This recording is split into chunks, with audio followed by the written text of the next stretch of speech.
Je suis à votre disposition pour répondre à vos questions, quelles qu'elles soient. Dans le cadre de l'activité de Walter Hallstein, qui d'ailleurs avait été entre-temps formaté ou reformaté en université américaine avant d'avoir la fonction européenne, pour ceux que ça intéresse, je voudrais conseiller la lecture de 2 livres. Wall Street et la révolution bolchevique, d'une part, et Wall Street et l'ascension d'Hitler, d'autre part. Absolument, je confirme. Je confirme. Je me permets de dire une chose sur cette affaire Anthony. D'abord, c'est vrai, vous avez raison, c'est très intéressant. Ce qui est intéressant, c'est de voir que ça sort maintenant, enfin ça sort après donc plusieurs décennies. Dans notre mouvement politique, certains parfois me disent, m'ont reproché, mais vous n'allez pas assez loin, vous ne parlez pas de ci, de ça, les Bilderberg, les Illuminati, les Skulls and Bones, les chemtrails, les ci, les trucs et machin. Bon. J'ai toujours la même réponse. Je dis, nous essayons d'être ni myopes ni presbytes. Myopes, ce sont les gens qui croient que la scène politique qu'on leur présente à la télé correspond à la réalité. Les Français qui croient que Hollande a tout pouvoir, comme pouvait l'avoir De Gaulle. Non. Il y a de moins en moins de gens qui le croient, d'ailleurs. La situation en France, vous connaissez, c'est comme nous sommes voisins, la situation en France est extrêmement mauvaise en ce moment. Et c'est un pays qui... Enfin, quand on connaît un peu la France, c'est un pays qui est en train de préparer à mon avis, des événements politiques graves vont arriver en France, hein, parce que la tension monte, je vois dans toutes les couches de la société, quand je vais en province un peu partout, il y a quand même... Et d'ailleurs, il y a de plus en plus de gens qui viennent m'écouter, ce qui est quand même un symptôme. Bon. Mais, donc de moins en moins de gens sont myopes. Il ne faut pas être, à mon avis, presbyte, c'est-à-dire toujours chercher plus loin. Vous parlez d'Anthony Sutton à juste titre, mais en 1940... Imaginez que quelqu'un soit allé voir De Gaulle le 19 juin, le lendemain du 18 juin, en disant « Monsieur, mon général, j'ai entendu votre discours d'hier, très bien, mais avant que je m'engage dans la France libre, j'aimerais que vous me parliez de la famille Bush et comment ils financent Hitler. » C'est pas le problème. Ça sert à quoi? Un mouvement politique, moi je ne prétends pas, chacun a son rôle. Il y a des gens, ils ont raison, des universitaires ont tout à fait raison, je m'en félicite. Il y a des think tanks. Nous sommes un mouvement politique. Nous avons comme ambition, elle est élevée, de changer les choses pour de bon. Or, changer les choses pour de bon, il y a un moment à partir duquel il faut... ça y est, on s'engage, on adhère au mouvement politique, on fait... Et puis on vise et on demande toujours la même chose. Ça, c'est très important en termes de stratégie, j'allais dire, militaire comme politique. C'est de ne pas être vibrionnant, de ne pas changer de sujet constamment. C'est toujours la même chose. Voilà. C'était ça que faisait De Gaulle, c'était ça que la résistance voulait. La libération du pays. Les gens n'allaient pas voir De Gaulle. Il y a des gens qui me disent « Ah, qu'est-ce que vous pensez du mariage pour tous? Qu'est-ce que vous pensez de l'énergie nucléaire? Qu'est-ce que vous pensez? Vous n'avez pas réagi sur l'aéroport de Notre-Dame-des-Landes, etc. » Mais je dis « Mais attendez, d'abord, nous sommes un mouvement qui voulons rassembler à droite et à gauche et au centre. Donc si on commence à prendre des positions sur des sujets clivants, ben si je prends position sur tout, à la fin, je me retrouverai tout seul. Alors, je pourrais aussi dire qu'est-ce que j'aime comme musique et le peintre de la Renaissance que je préfère. Et à la fin des fins, si tout le monde doit être comme moi, je serai tout seul. Donc nous disons il y a des sujets de priorité différentes. La priorité des priorités, c'est de rendre aux Français les manettes. Tant que les Français n'auront pas les manettes, nous n'arriverons à rien. J'ajoute d'ailleurs que c'est un problème psychologique, puisqu'il en est... Je pense que c'est la même chose en Belgique et dans beaucoup d'autres pays d'Europe d'ailleurs. Le problème numéro 1 de la France, avant qu'il soit économique, monétaire, social, diplomatique, il est d'abord moral. En France, on a mis dans la tête des Français qu'ils ne sont que tout ce qu'ils ont fait, tout ce qu'ils ont été, leur conception du monde, que tout est bon à acheter aux chiens. Rien ne vaut. C'est comme si vous aviez un enfant et que vous lui disiez jour après jour « T'es nul, t'es pas beau, t'es moche, tu travailles mal ». À 5 ans, 6 ans, 7 ans, 8 ans, t'es nul. C'est ce qu'on dit aux Français depuis maintenant des années. Mais ça n'existe pas dans l'histoire du monde qu'un peuple se soit redressé comme ça. Il suffit d'ailleurs de voir quels sont les pays qui marchent bien.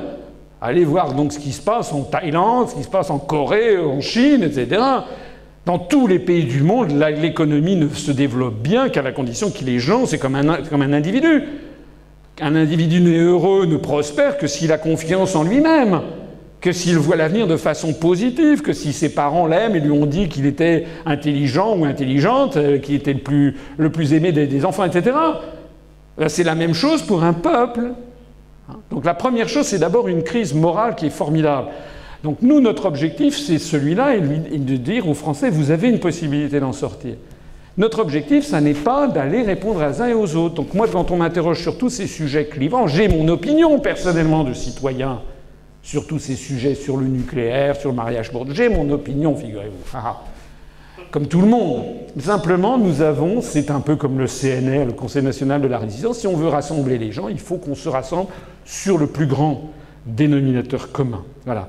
Je le dis souvent sous forme de plaisanterie. Imaginez quelqu'un qui soit allé voir De Gaulle le 19 juin à Londres en disant « Mon général, j'ai écouté votre discours dire c'est vachement bien, mais avant que je m'engage dans la France libre, dites-moi ce que vous pensez du mariage gay. » Évidemment, je fais un anachronisme, mais imaginez De Gaulle. Foutez-moi le camp. Voilà. Alors mettons, en parlant pas du mariage, mais qu'est-ce que vous pensez de l'avenir du houillère des bassins de Lorraine? Ou qu'est-ce que vous pensez de la revalorisation des retraites? Non, mais c'est important ce que je dis. C'est que ça, c'est vraiment assez curieux, c'est que les gens ne se rendent pas compte de la hiérarchie des priorités. Ce dont nous parlons, c'est de libération. Nous ne sommes pas un mouvement souverainiste, on est un mouvement de libération nationale. On refuse le terme de souverainisme. Moi, je ne connais pas. C'est un truc. C'est pas ce que les Québécois, j'adore les Québécois, mais c'est pas ce qui est le meilleur qu'ils nous ont donné. D'ailleurs, leur mouvement n'a jamais réussi à avoir l'indépendance du Québec. Ça prouve qu'il y a un truc vicié. Nous n'aimons pas l'adjectif de souverainiste parce qu'il rajoute un isme à quelque chose qui est un absolu. Comme si vous disiez, vous êtes pour la liberté. Ah, vous êtes pour la liberté, vous êtes un libertiste. Ah non. D'ailleurs, en français, on dit le droit de l'hommisme, c'est une façon dépréciative. Des gens qui défendent les droits de l'homme, on dit, ah, vous êtes un droit de l'hommisme. C'est une façon dépréciative en langue française. Donc dire souverainiste, ça voudrait dire que la souveraineté nationale, bon oui, c'est une opinion comme une autre, mais c'est pas une opinion comme une autre. D'abord, ça figure en tête de la Déclaration des droits de l'homme et du citoyen de 1789, qui fait partie du bloc de constitutionnalité de la France, puisque c'est dans le préambule de notre Constitution actuelle. Mais ensuite, le titre 1 de la Constitution française, c'est de la souveraineté. L'article 7 fixe que les partis politiques français doivent respecter le principe de la souveraineté nationale. Donc nous disons c'est un absolu, c'est quelque chose qu'il faut faire respecter. Nous sommes un mouvement de libération nationale. Il ne serait pas venu aux gens de considérer que les Viet Cong au Vietnam ou que le FLN en Algérie étaient des souverainistes. C'était des mouvements d'indépendance nationale. Voilà. Donc c'est de ça qu'il s'agit. Allez-y. J'ai deux questions en fait. Si le micro veut bien. La première est plus importante que la seconde, qui est plus anecdotique, c'est pourquoi vouloir sortir de l'Europe plutôt que de la transformer dans un sens, puisque vous dites dans un sens que l'Europe maintenant est un peu un pantin dont l'Amérique tire les ficelles. Est-ce qu'il ne serait pas plus intéressant de couper les ficelles et d'en reprendre le contrôle? Et alors la deuxième question, c'est est-ce que vous avez déjà essayé de faire une page Wikipédia pour l'UPR, ou alors parce que vous disiez que vous n'étiez pas présent sur Wikipédia, mais il me semble que chacun peut proposer justement des pages. Est-ce que vous l'avez fait? Alors je vais répondre par des deux questions. La deuxième, oui, nous avons fait deux pages, une page François Asselineau, une page sur Wikipédia UPR. On l'a fait en 2007, elle a duré quelques semaines, elle était tout à fait selon les critères Wikipédia, c'était pas du tout promotionnel, c'était informatif, il y avait quelques lignes, et nous avons eu droit, il y a eu l'ouverture d'un procès, comme ça s'appelle, en non-représentativité. Et bon, c'est vrai qu'en 2007, on était très peu nombreux, et ça a été dans sa grande sagesse, un certain docteur Cosmos, qui était le responsable de l'époque, c'est amusant comme surnom, enfin comme pseudo, le docteur Cosmos a décidé que nous n'étions pas représentatifs, nous avons été virés. Donc ça fait maintenant 6 ans, entre-temps on est passé bientôt à 3000 adhérents, on commence vraiment à peser sur la scène politique française, et ils ne veulent pas en démordre, et c'est comme ça, mais nous sommes passés par d'autres voies détournées, j'ai donc une page sur Wikipédia anglais, où il y a eu un débat d'ailleurs, et puis ils ont accepté, puis quand ils voient le flux de consultation, je suppose qu'ils ont dû... Parce que le problème, est-ce que Wikipédia est une encyclopédie comme ils prétendent l'être, ou est-ce que c'est un club? Est-ce que c'est un truc à la Oscar Wilde, un club avec des gens chics à West End, à Londres? Non. Si ça ne leur plaît pas, est-ce que c'est le who's who? Vous savez qu'au who's who, tout le monde ne vient pas. Mais si c'est une encyclopédie, normalement dans une encyclopédie, surtout une encyclopédie immatérielle, ils ne sont pas contenus par le nombre de pages papier. Qu'est-ce que ça peut leur faire d'ouvrir ou non une page sur notre site? Donc en fait, ils sont en train de tourner en ridicule Wikipédia français, puisque nous avons donc une page Wikipédia anglais qui est très consultée, Wikipédia English. Nous avons Wikipédia Espéranto, On a un adhérent qui nous l'a mis en espéranto. On a une page Wikipédia espagnole.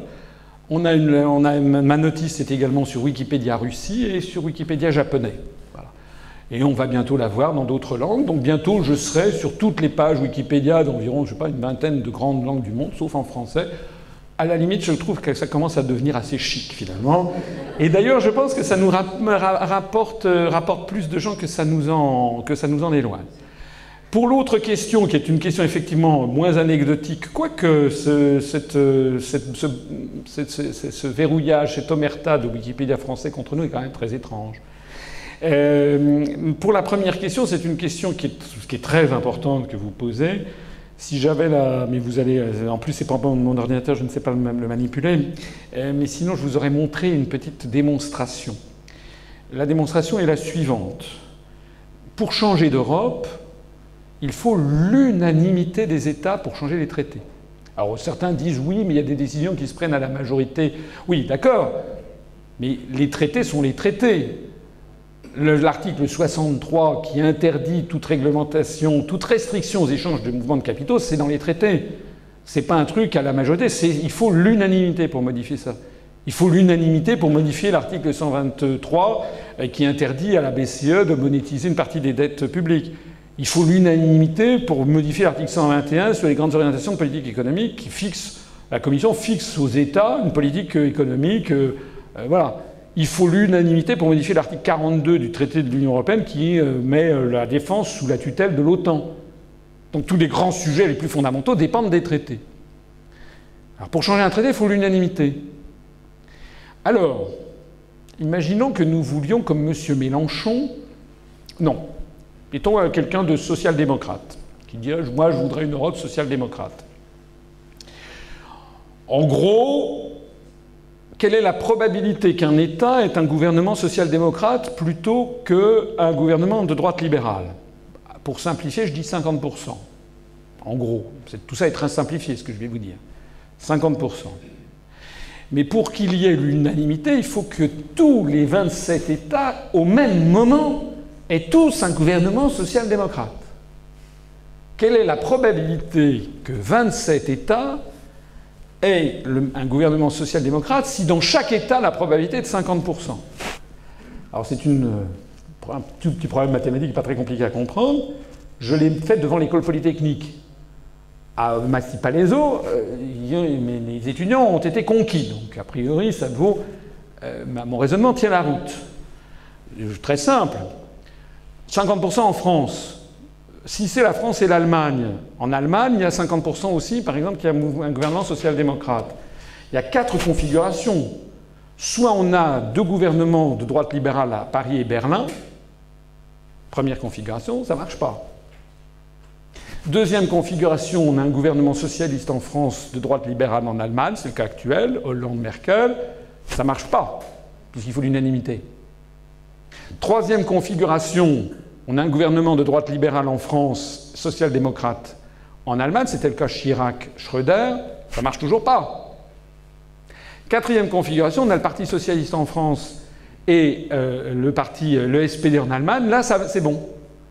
Donc on a 25% de chance. C'est donc 0,5 au carré, à la puissance du nombre d'États. Si vous faites ce résultat de proche en proche avec l'Espagne, vous verrez qu'il y a 8 probabilités, il n'y a plus qu'un cas sur les 8, ça fait plus que 12,5.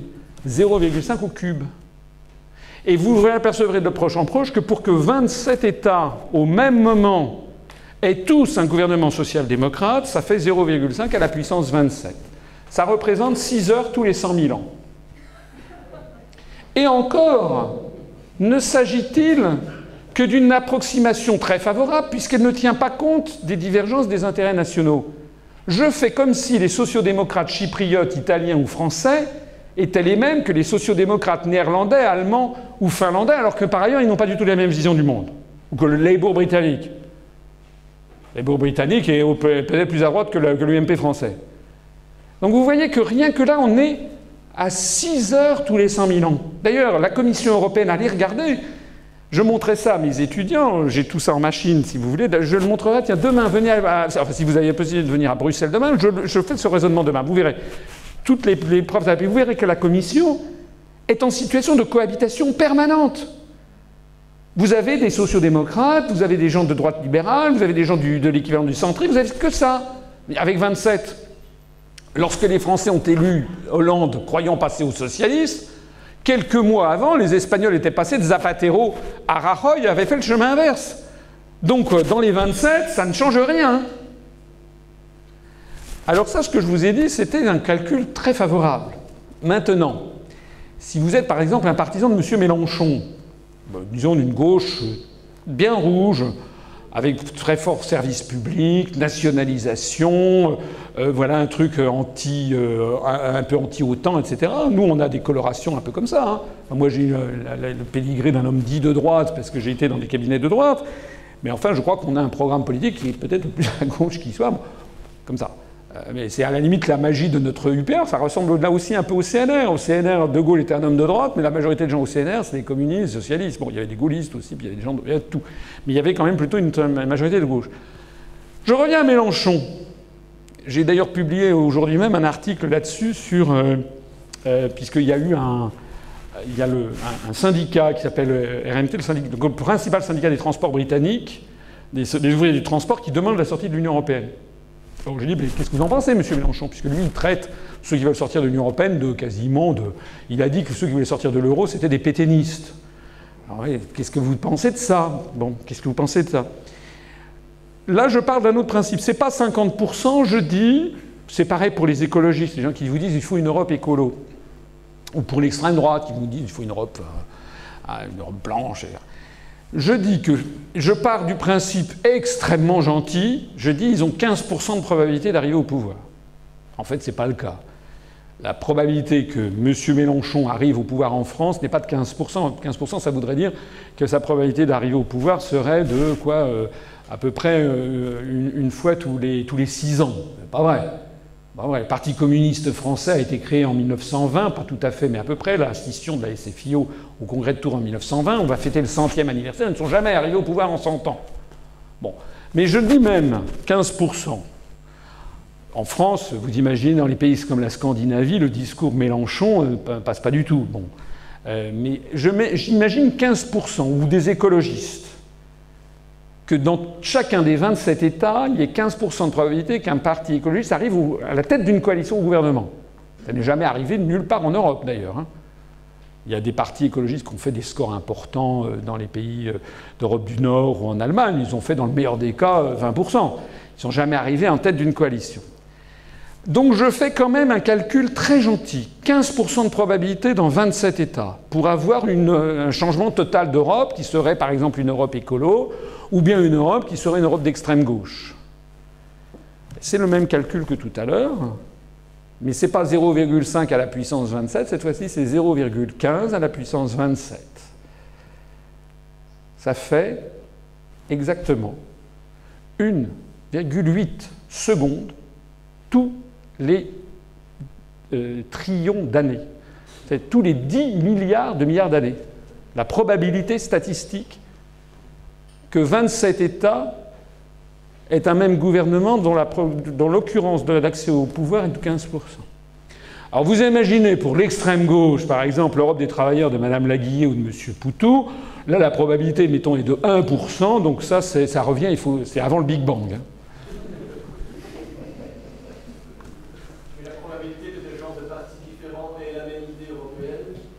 Mais non, mais c'est ce que je viens de vous dire. Je suis désolé de vous le dire, mais c'est c'est une implacabilité statistique, ce que je vous dis. Il ne peut pas y avoir d'autre Europe. Point. D'ailleurs, des gens, par exemple, très à gauche, je pense à des gens d'extrême gauche, des gens qui étaient... La France a eu un fort parti communiste. La France et l'Italie et l'Espagne, le Portugal, avant Salazar et Franco. C'est d'ailleurs pas... C'est pas anodin, c'est des pays de tradition catholique romaine qui ont eu des forts partis communistes. Les pays protestants ont eu très peu d'appétence pour le communisme. L'Allemagne est un peu entre les deux, puisqu'il y a l'Allemagne rhénane catholique et puis il y a l'Allemagne prussienne qui est protestante. Mais on n'a pas eu, c'est dans les pays catholiques romains qu'il y a eu une espèce de transmutation du sentiment catholique qui a quitté l'Église pour entrer dans les cellules du Parti communiste. Bon. les gens qui étaient très communistes en France, au meilleur du cas, en 1947, les grèves insurrectionnelles, ou 1948 ou 49, le Parti communiste français a atteint son sommet, il a eu 28% des voix aux élections législatives. 28% des voix. Il n'a jamais fait mieux en 100 ans. Et maintenant, d'ailleurs, il n'y a plus de parti communiste en France. Enfin, s'il y en a un, mais il ne s'appelle pas PCF. Mais le PCF actuel n'est plus communiste. Il n'a rien de communiste. Il n'est pas marxiste-léniniste. Bon, il n'est pas communiste.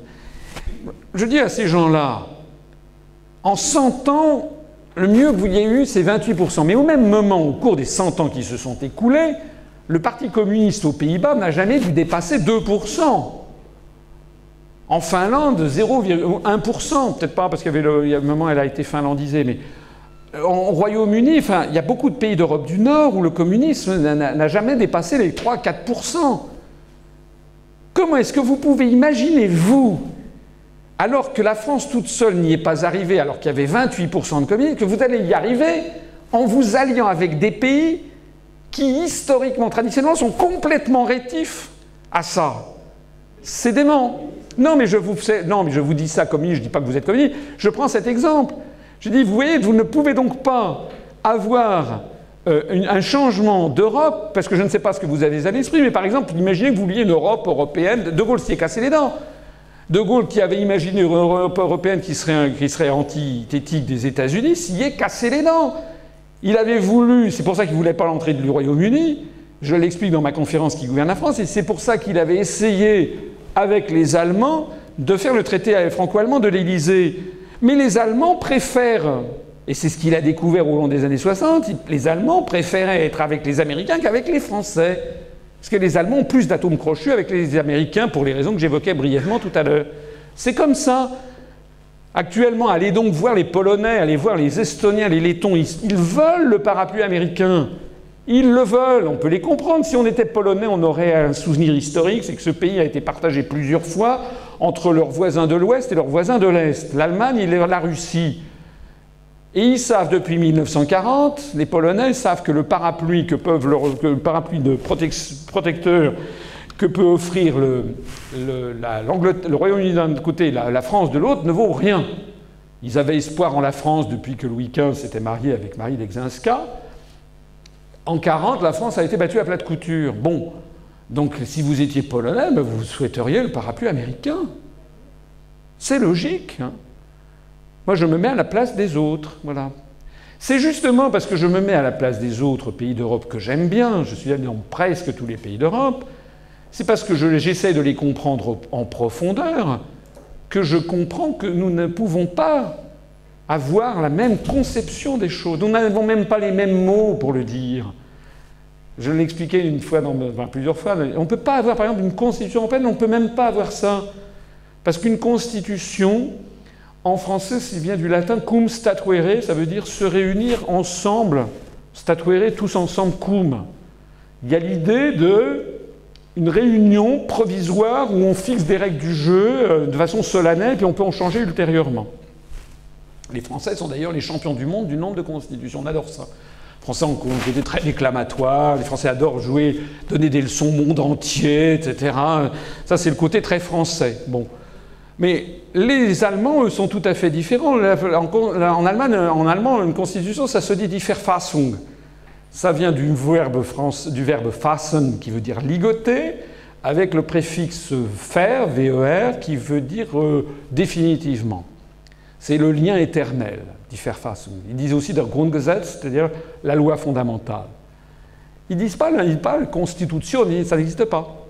Donc, pour un Allemand, une constitution, c'est un truc fondamental auquel on n'a pas le droit de toucher, c'est un lien éternel. Il n'y a pratiquement aucune réforme de la Deutsche Verfassung, de la Bundesrepublik.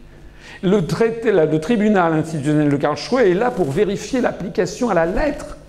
Il n'est pas là comme nous. Lorsqu'il y a eu les traités européens, nous, le Conseil constitutionnel en France, a dit qu'il faut modifier la Constitution pour tenir compte des traités.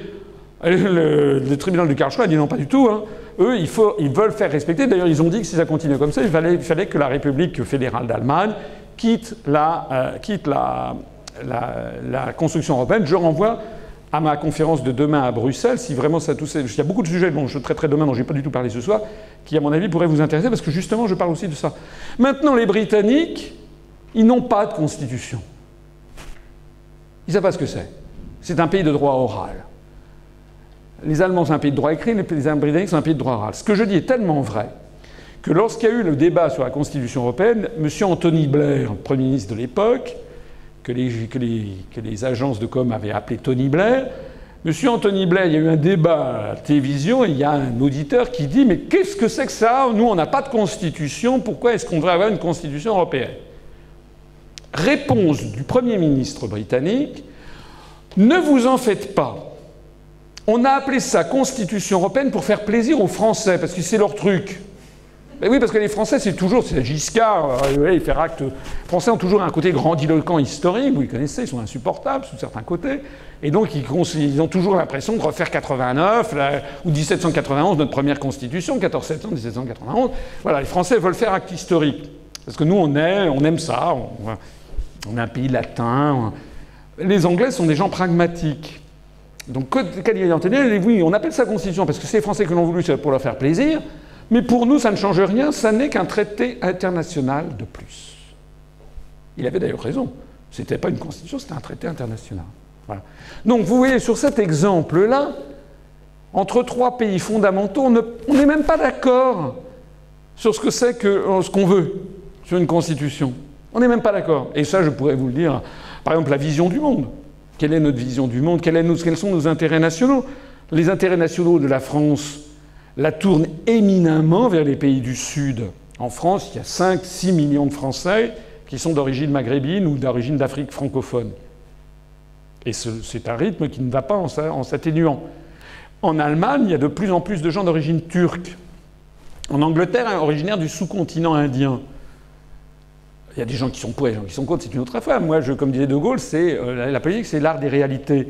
Donc ça veut dire que la France, que cela plaise ou non, est un pays qui est de plus en plus tourné, dont les intérêts fondamentaux sont tournés vers le Sud. Voilà. L'Allemagne est beaucoup plus tournée vers le monde turcophone et puis vers les pays de l'Est européen. L'Allemagne a des liens avec les pays baltes très importants. C'était les pays des chevaliers teutoniques. Nous, on ne sait pas ce que c'est. Les Français n'ont aucun lien. En revanche, nous, on a des liens très importants avec la Tunisie, le Maroc, l'Algérie, le Sénégal, la Côte d'Ivoire. Voilà. C'est comme ça. Donc, je vais vous conclure un mot. Je dirais ce proverbe chinois, c'est dormir toute sa vie que de croire à ses rêves. Voilà. Ça fait 60 ans que ça dure. Enfin, plus même depuis la déclaration dite Schuman de 1950. Ça fait 63 ans, ça ne marche pas. Et ça ne marchera pas. Je suis désolé de vous le dire. Enfin, en tout cas, c'est mon... Vous n'êtes pas obligé de me croire, mais vous savez, c'est exactement ce qui s'est passé avec la construction du socialisme. Hein. Ça a duré de 1917 à 1991. Et à chaque fois, c'était pas à cause de c'était pas parce qu'il y avait un problème de départ, c'est parce que c'était mal appliqué.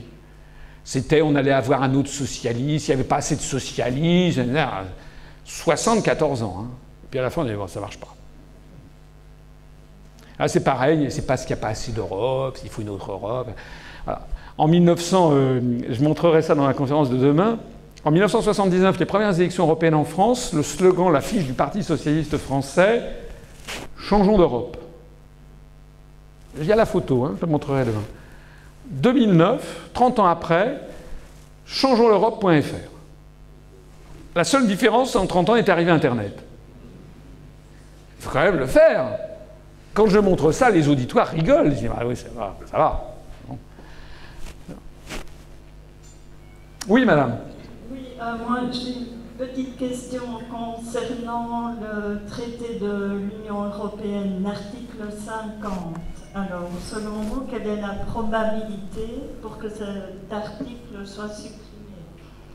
Si on voit que la situation européenne se dégrade, bon, je dirais dans tous les pays, je suppose qu'ils vont un peu avoir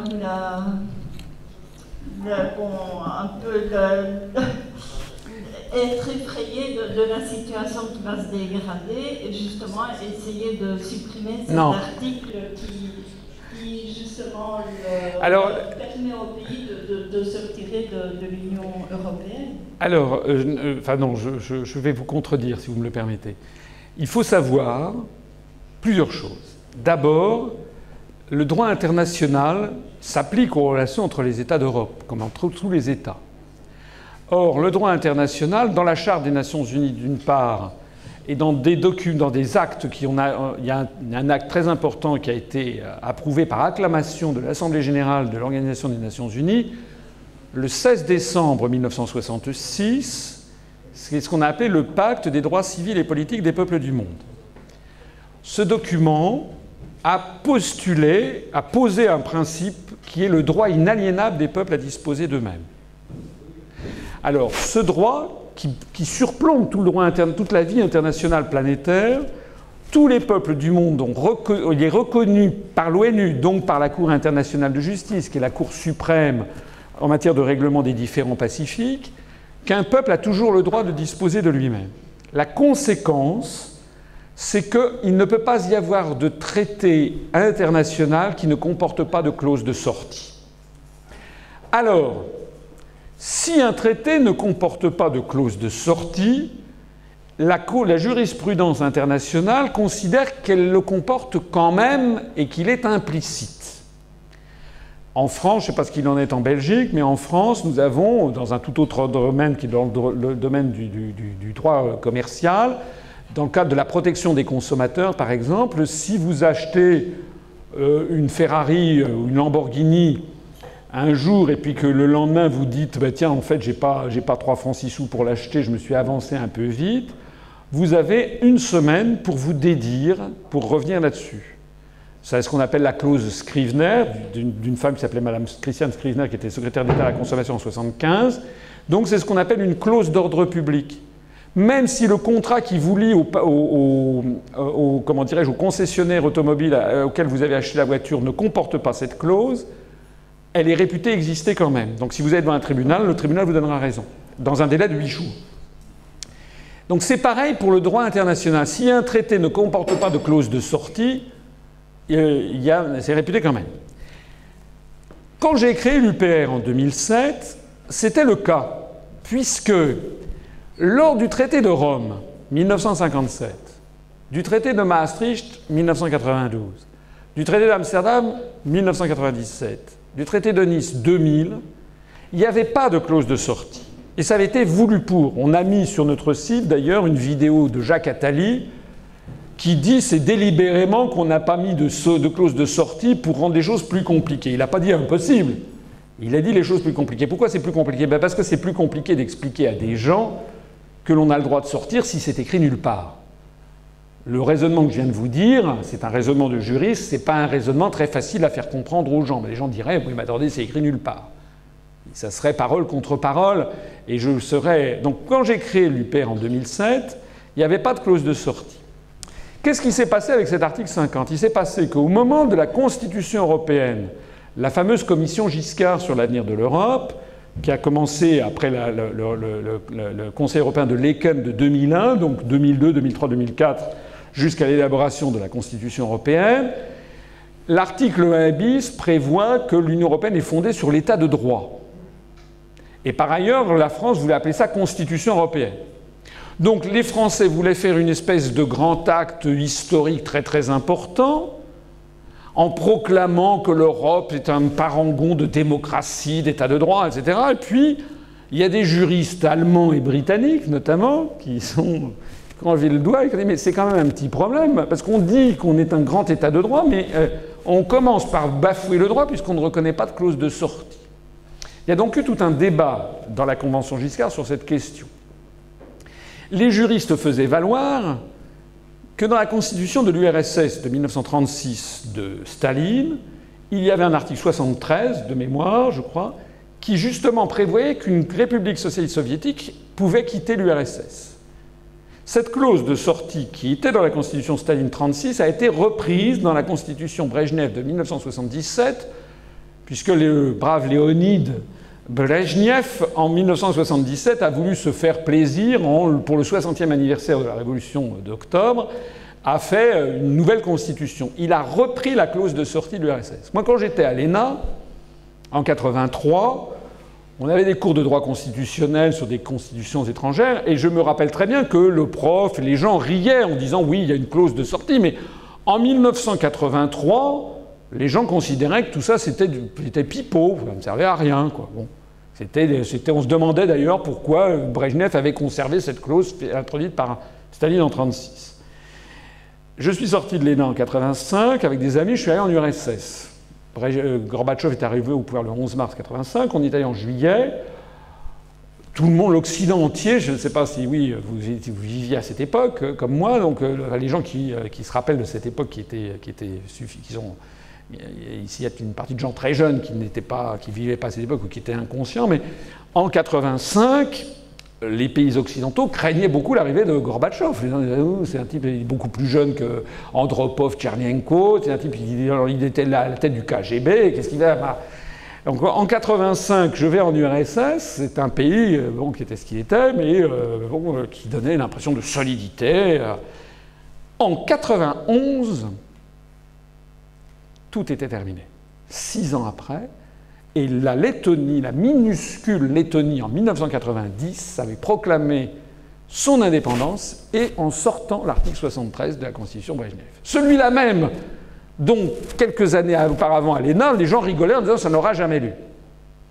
Ce que je vous dis là est, je crois, vraiment important, c'est qu'en histoire, il ne faut jamais injurier l'avenir, et que quand vous avez des articles qui existent, même si vous croyez que jamais ils ne seront utilisés, ils existent et ils peuvent être utilisés et mis en œuvre un jour.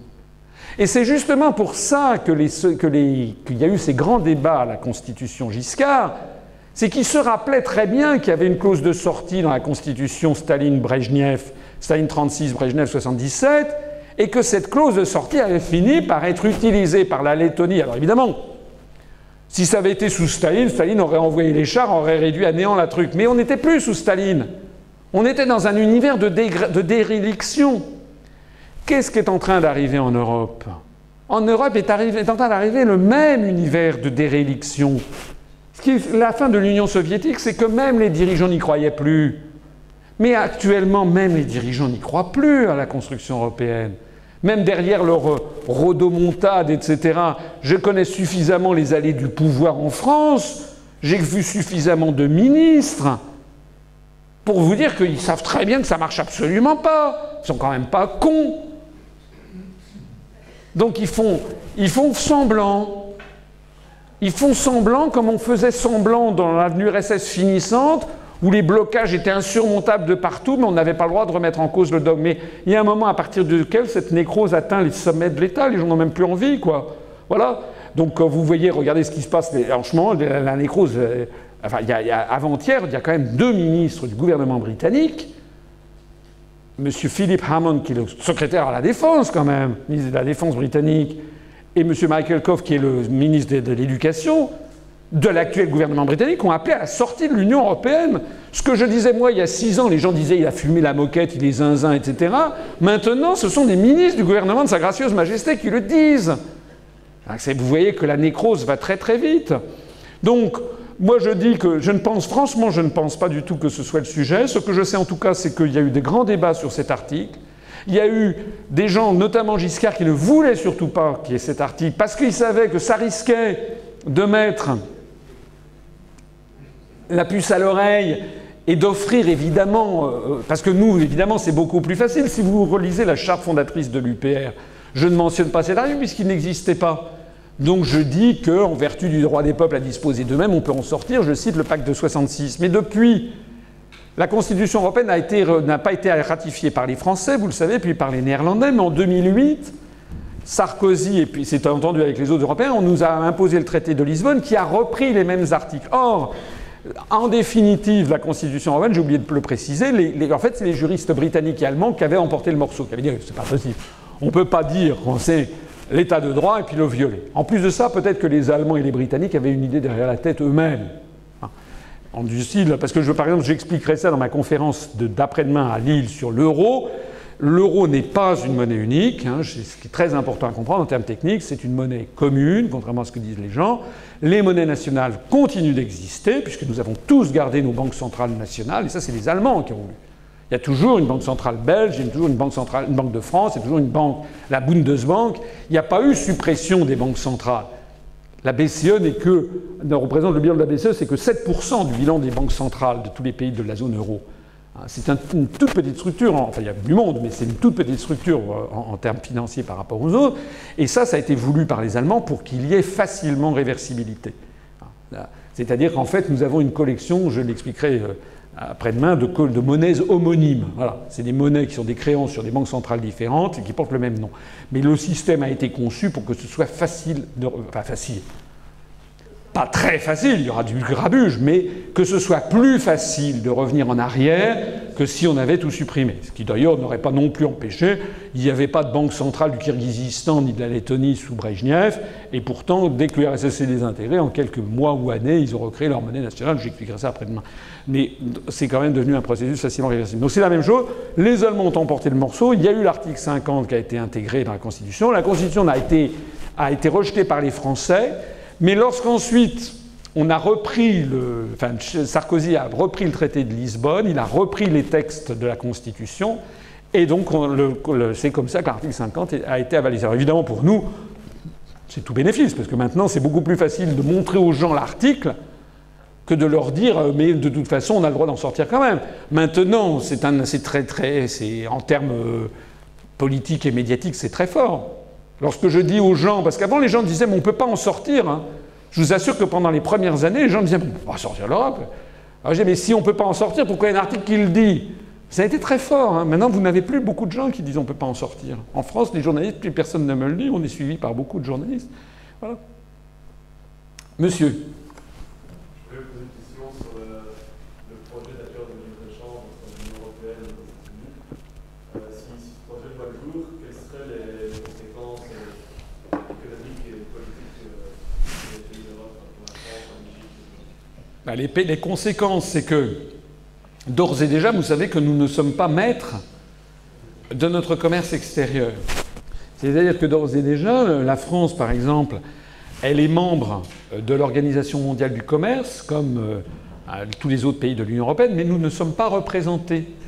Nous nous faisons représenter par le commissaire européen chargé des négociations commerciales multilatérales. Donc, ça veut dire que c'est un commissaire qui négocie pour 27. Alors c'est terrible. C'est terrible parce que c'est comme ça qu'on s'est fait fourguer la mondialisation. Comment font les autres pays du monde? Les autres pays du monde, ils font alliance à l'OMC entre des pays qui ont le même intérêt, sujet par sujet. Par exemple, la Thaïlande, l'Indonésie va faire alliance avec le Chili, le Canada, l'Australie, la Malaisie, dans ce qu'on appelle le groupe de Cairns sur les questions agricoles. Parce qu'ils ont les mêmes intérêts. Mais ensuite, sur les sujets, par exemple, financiers, le Canada ou l'Australie vont être du côté occidental, et puis la Thaïlande, le Vietnam, la Malaisie, qui eux sont des pays beaucoup plus fermés avec des ouvertures asymétriques, comme je le citais tout à l'heure, eux ne vont plus être dans un même groupe. Vous voyez ce que je veux dire? Alors que nous, on postule que parce que nous sommes frontaliers par contiguïté géographique de proche en proche, on devrait avoir les mêmes intérêts dans tous les domaines, ce qui est faux. C'est comme ça que la France, par exemple, est engluée dans cette affaire d'OMC. Pour bien comprendre comment ça marche, l'affaire du textile. La France avait une industrie textile, l'Espagne, l'Italie, le Portugal. L'Angleterre n'en a plus. L'Angleterre, en revanche, elle a des sociétés financières puissantes. Lorsqu'il s'est agi de négocier avec la Chine de l'importation des textiles chinois, auparavant, il y avait des droits de douane très importants, plus des quotas, c'est-à-dire des droits de douane qui renchérissent le prix à l'importation, et des quotas, c'est qu'on dit, voilà, on importe 400 000 chemises, terminé après, par an. C'est des moyens de régulation du commerce extérieur. Le commissaire européen chargé des négociations commerciales multilatérales à l'OMC pour le compte des 27 États était britannique. Et il a négocié avec les Chinois la suppression non seulement des droits de douane, mais des derniers quotas textiles avec la Chine. Il a obtenu quoi de la Chine en retour? L'ouverture du marché chinois aux Lloyds britanniques, compagnie d'assurance. Ça, c'est typiquement le truc européen. Ça veut dire quoi? Ça veut dire que vu de Londres, c'est gagnant-gagnant. Les Anglais, qui n'ont plus d'industrie textile, préfèrent acheter du textile en Chine à très bas prix plutôt qu'en France ou en Espagne, qui est beaucoup plus cher. Donc, ils importent désormais sans limite. Et en revanche, la première compagnie d'assurance au monde, les Lloyds britanniques, qui a été créée vers 1570, ont accès au marché des assurances en Chine. Première compagnie d'assurance occidentale à entrer en Chine. Tout bénef pour Londres.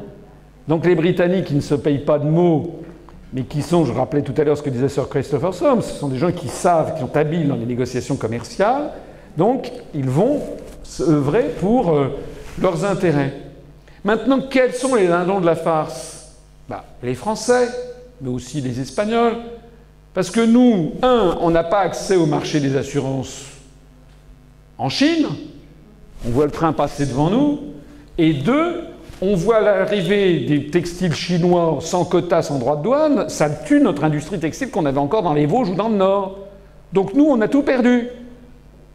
C'est ça la magie de la solidarité européenne.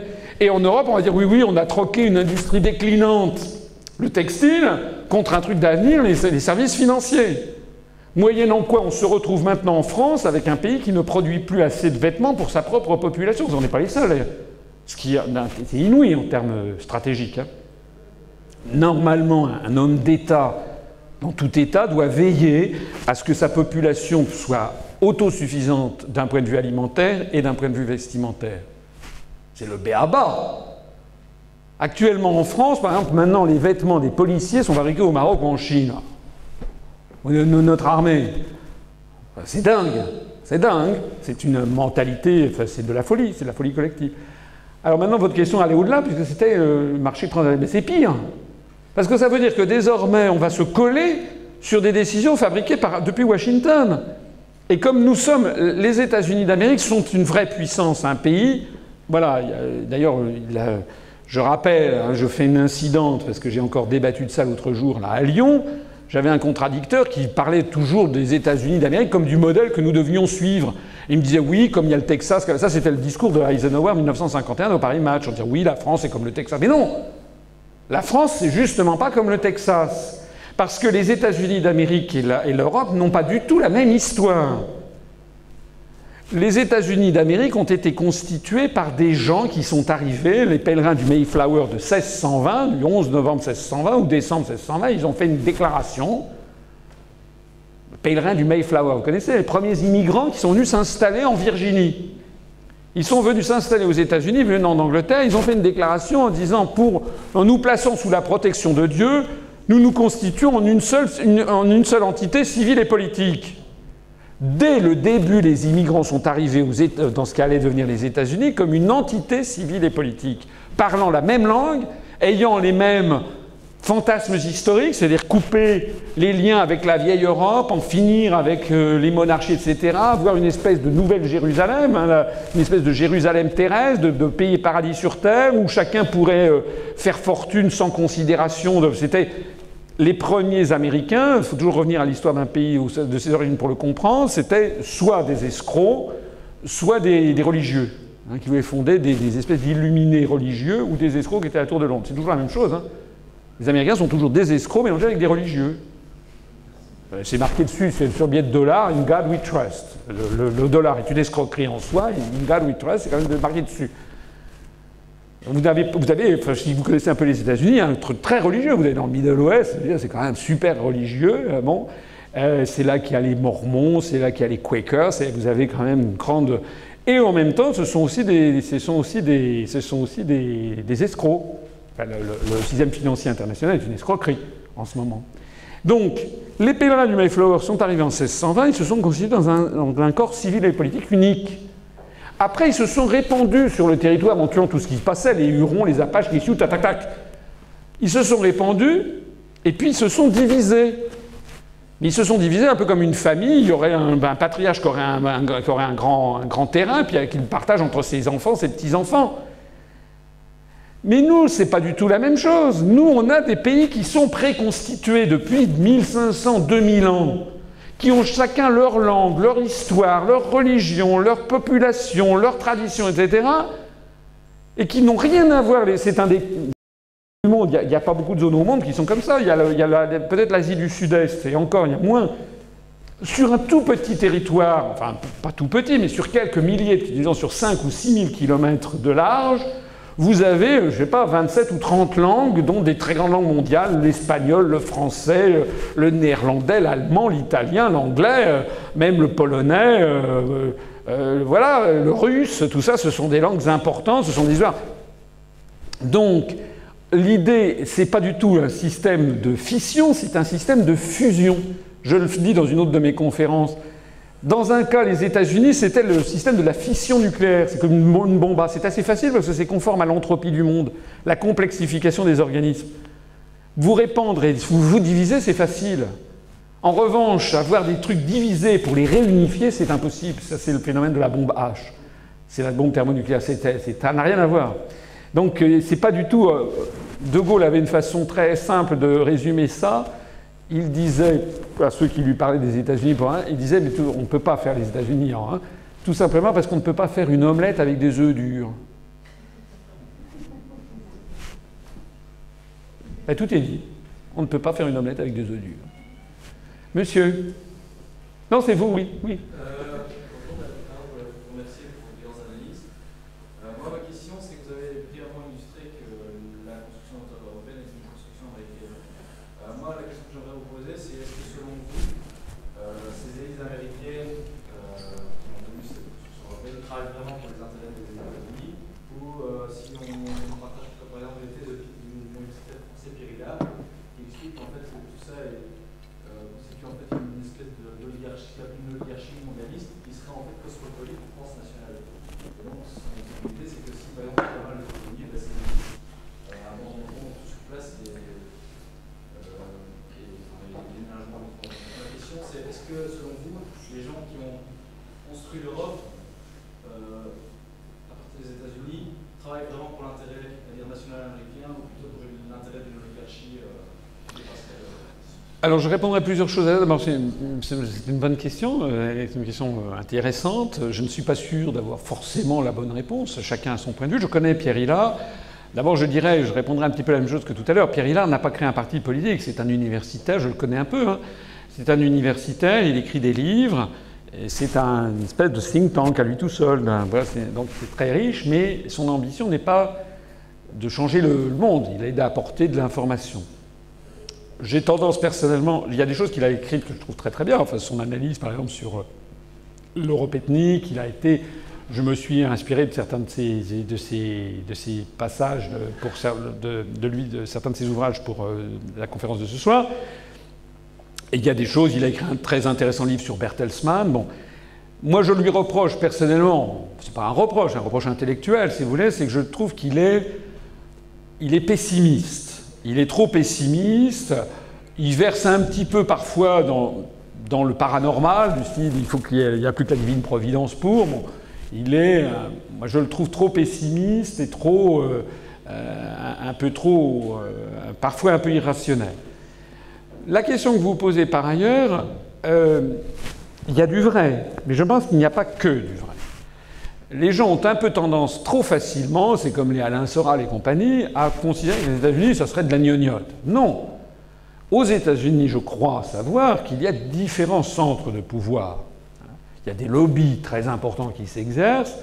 Alors, il y a certains qui disent le lobby israélien. Oui, il y a un lobby israélien très important, mais c'est pas le seul. Il y a le lobby militaro-industriel, il y a le lobby de l'armée, il y a le lobby il y a des quantités de lobbies qui s'exercent. Et voilà. Comment ? Le lobby bancaire, etc. Il y a beaucoup de lobbies qui s'exercent. Moi, ce que je vois, c'est que c'est quand même encore une puissance qui a des raisonnements de puissance, de puissance étatique. L'entrée de la Turquie dans l'Union européenne n'est pas de la Russie. Ça veut quand même bien dire ce que ça veut dire. Vous ne pouvez pas, avec une lecture style oligarchique, il y a des gens qui me disent « oui, mais en fait, bon, Poutine, tout ça, c'est la même chose. » Et puis les Chinois aussi, enfin bon. Avec une telle lecture, on ne comprendrait pas les oppositions, on ne comprendrait pas Femen, on ne comprendrait pas les Pussy Riot, on ne comprendrait pas pourquoi la Turquie doit entrer dans l'Union européenne et pas la Russie. Quand vous lisez Zbigniew Brzezinski, qui a un vrai raisonnement de géopoliticien national, il s'agit bien d'un encerclement de la Russie, de refouler la puissance russe dans l'interland eurasiatique. Ça, c'est un raisonnement purement national américain, hein, qui consiste à encercler la Russie par le sud et l'ouest, et en même temps de dominer, parce que l'Anatolie est au Moyen-Orient, ce que le Tibet est à l'Extrême-Orient. Je disais tout à l'heure, vous avez vu ma carte avec le Tibet qui peut dominer balistiquement 50% de la population mondiale, l'Inde, l'Asie du Sud-Est et la Chine. L'Anatolie peut dominer également, c'est le plateau qui permet de dominer le Moyen-Orient, de surveiller tout ça. Ça, ce sont des raisonnements purement nationaux et je ne vois pas en quoi l'explication par l'oligarchie explique pourquoi, par exemple, la Turquie devrait entrer dans l'Union européenne et pas la Russie. Alors maintenant, une fois que j'ai dit ça, je n'ai pas épuisé le sujet. Oui, c'est vrai, il y a une oligarchie qui... les intérêts aux États-Unis... D'ailleurs, quand moi je dis les Américains, parfois il y a des gens qui me l'ont reproché, quand je dis les Américains, c'est comme quand je dis les Français ou quand on dit les Allemands. De quoi parlons-nous?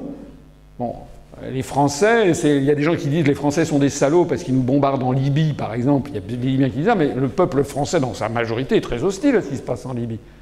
Aux États-Unis soi-même, malheureusement, une grande partie du peuple américain est complètement lobotomisé par la télé. Mais vous avez aussi quand même des gens aux États-Unis. Moi, j'ai des amis aux États-Unis. Vous avez aussi des Américains qui réfléchissent. Il y a aussi des mouvements aux États-Unis. On parle beaucoup de Ron Paul, mais moi je cite dans ma conférence notamment où je parle de l'attribution du prix Nobel de la paix à l'Union européenne, je montre il y a des associations avec des centaines d'associations, les vétérans pour la paix, les églises ci, les églises ça, il y a plein de gens qui justement essaient de lutter contre leur propre gouvernement. Voilà. Donc c'est ce qu'il faut dire. À mon avis, bien sûr, il y a une oligarchie qui laissera tomber les États-Unis si les États-Unis se cassent la figure, c'est vrai. Mais moi, et ça sera ma conclusion, si vous me le permettez, dans cette réponse que j'essaie de faire un petit peu nuancée, parce qu'il y a du vrai, mais je pense que ça n'épuise pas le sujet, mais surtout ce que je reproche, c'est que ça n'est pas opérationnel. Voilà. C'est que finalement, c'est ce que je disais tout à l'heure quand quelqu'un m'interrogeait sur Anthony Sutton, tout ça est très intéressant. Et alors ? Moi, que ce soit Pierre-Paul ou Jacques qui tire les ficelles, je m'en fous. Moi, je veux couper la ficelle. C'est tout. C'est comme si, je vous ai dit cet exemple de De Gaulle, c'est comme si quelqu'un était allé voir De Gaulle le 19 juin 1940 en lui disant « Vous appelez à la résistance pour chasser les Allemands, mais est-ce que vous ne croyez pas qu'en fait Hitler est financé par la City ou par la famille Bush ?» Mais on s'en fout.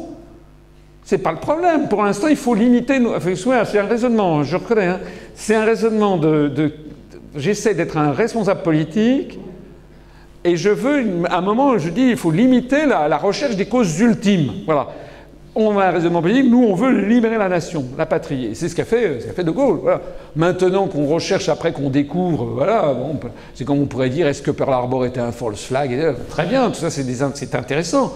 Mais il faut, hic et nunc, en tout cas c'est notre vocation de parti politique, faire changer les choses. C'est pour ça que moi je ne veux pas m'épuiser dans des débats pour savoir, parce que finalement quelle est la conclusion opérationnelle que l'on tire de Pierre Hillat? C'est le plus gros reproche finalement que je lui fais. Enfin c'est pas un reproche.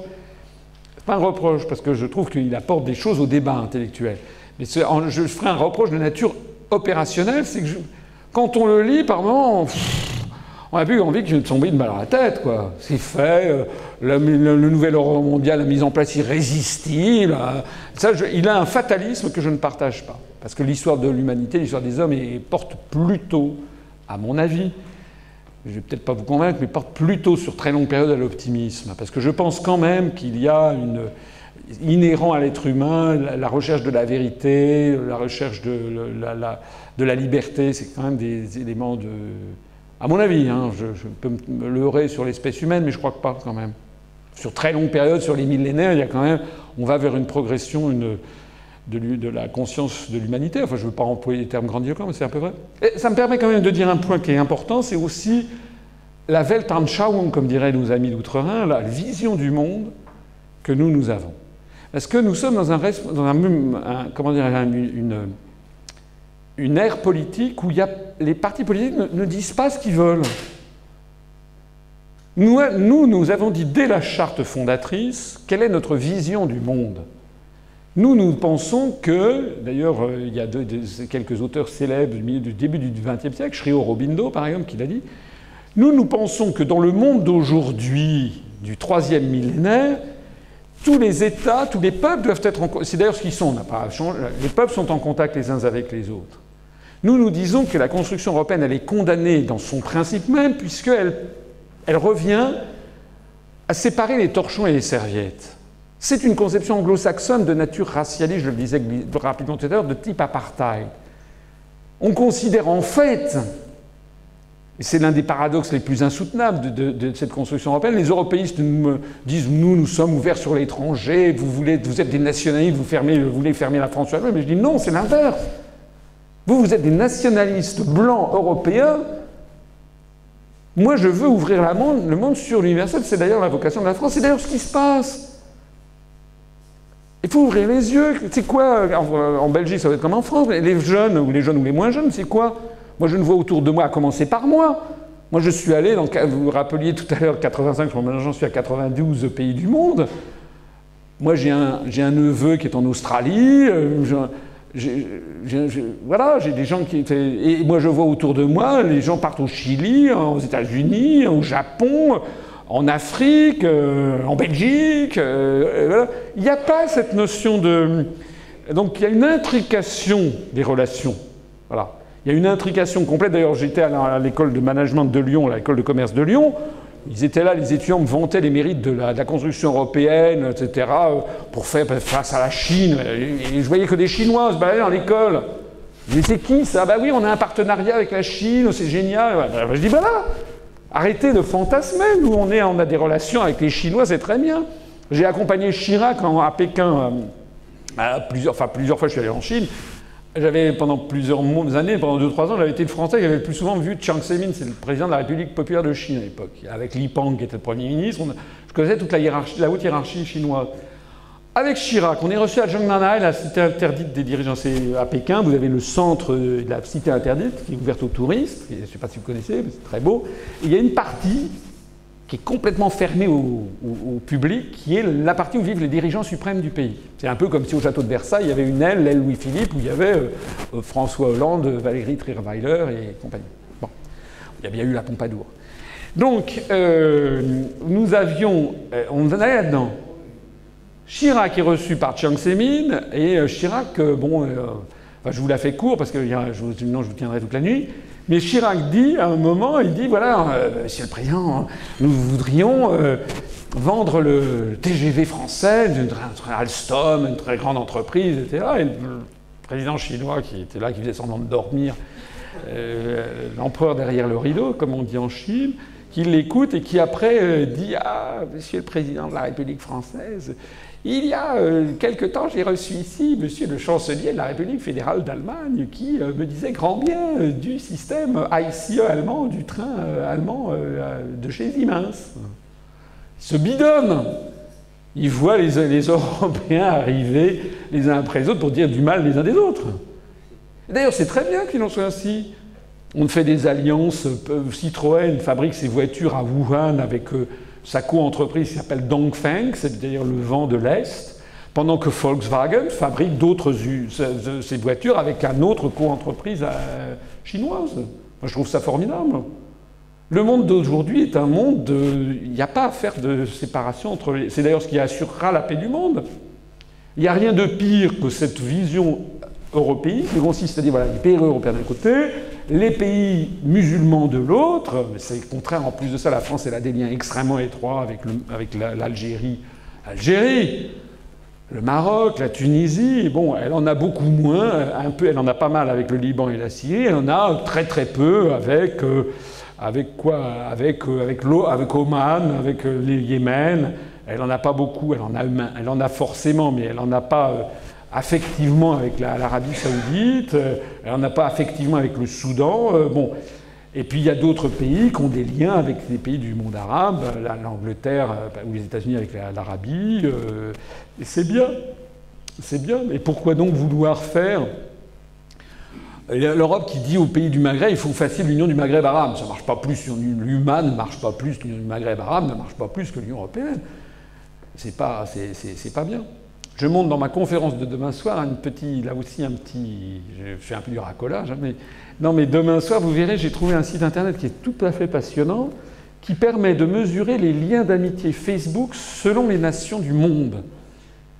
Et on y découvre des choses vraiment qui sont d'ailleurs conformes à ce que l'on peut imaginer si on a du bon sens, mais qui contredisent tous les présupposés de la construction européenne. Par exemple, vous savez ce que c'est Facebook? Bon, vous savez, notamment, ça concerne surtout des gens qui ont moins de 40 ans, quoique, bon, il y a des vieux bons comme moi qui sont sur Facebook, mais disons que c'est plutôt les jeunes ou les très jeunes générations. Mais les liens, par exemple, d'amitié entre les Français et les Allemands sont très faibles. Hein. Entre les Français et les Lettons, c'est 0. Mais entre les Français, les Tunisiens, les Français et les Algériens, les sphères, c'est énorme. Ben oui, c'est comme ça, c'est le fruit des immigrations, des liens linguistiques.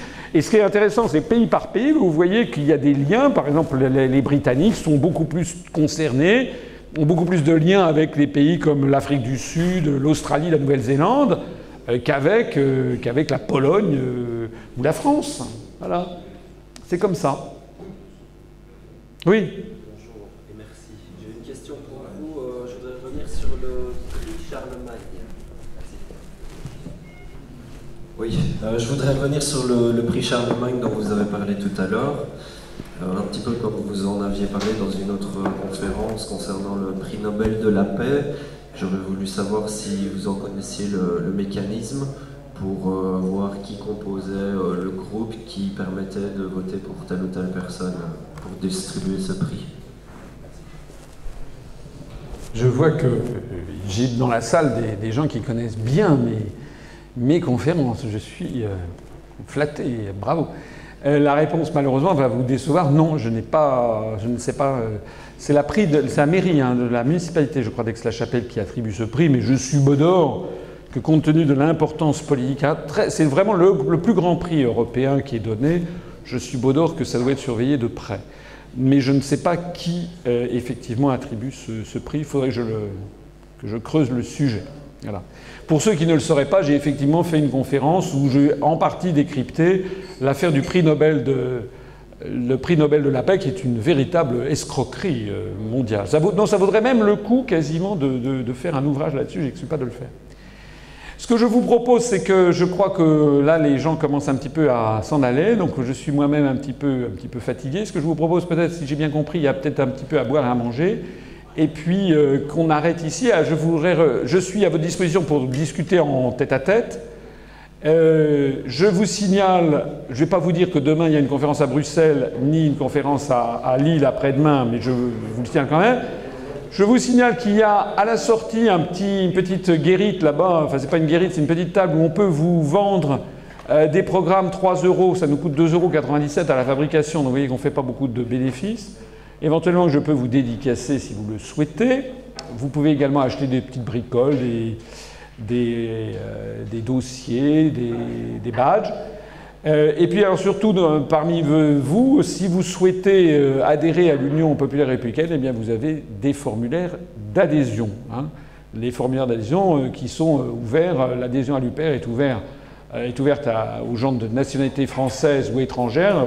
La différence, c'est que pour la nationalité étrangère, ils n'ont pas le droit de vote au moment de notre congrès pour choisir nos instances dirigeantes. Donc on congrès tous les 3 ans, donc c'est assez naturel, me semble-t-il, mais c'est ouvert aussi aux gens qui ne sont pas de nationalité française. Ils peuvent aussi faire un don s'ils ne souhaitent pas adhérer à notre mouvement. Quant aux Français qui sont expatriés, ils peuvent évidemment adhérer. J'en profite pour signaler une des spécificités de notre mouvement, c'est que nous avons un nombre important, une surreprésentation de Français expatriés. Nous avons à peu près 5,8 à 6% de nos adhérents qui sont des expatriés, alors que la moyenne nationale est de 2% de Français expatriés. On considère qu'il y a à peu près 1,2 million à 1,5 million de Français qui sont expatriés dans le monde. Et nous avons donc, ce qui fait 2%, nous on a pratiquement 6% d'expatriés.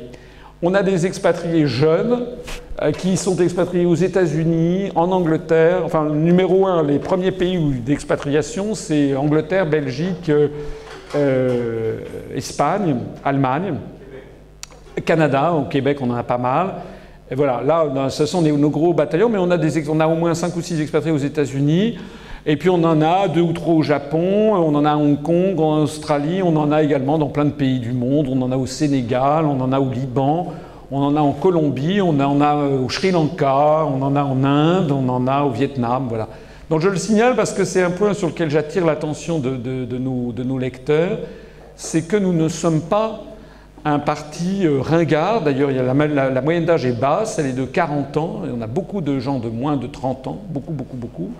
Et on a de jeunes expatriés. Donc ils sont les premiers à voir sur le terrain que loin d'être ringards et contraires à la réalité du monde, nous sommes au contraire, on colle à la réalité du monde parce qu'ils sont les premiers à voir à quel point notre pays a perdu et perd de son rayonnement et que les gens dans le monde attendent un retour de la France, non pas comme la puissance dominante bien entendu, mais comme une puissance d'équilibre face au monde anglo-saxon. Voilà. Merci beaucoup.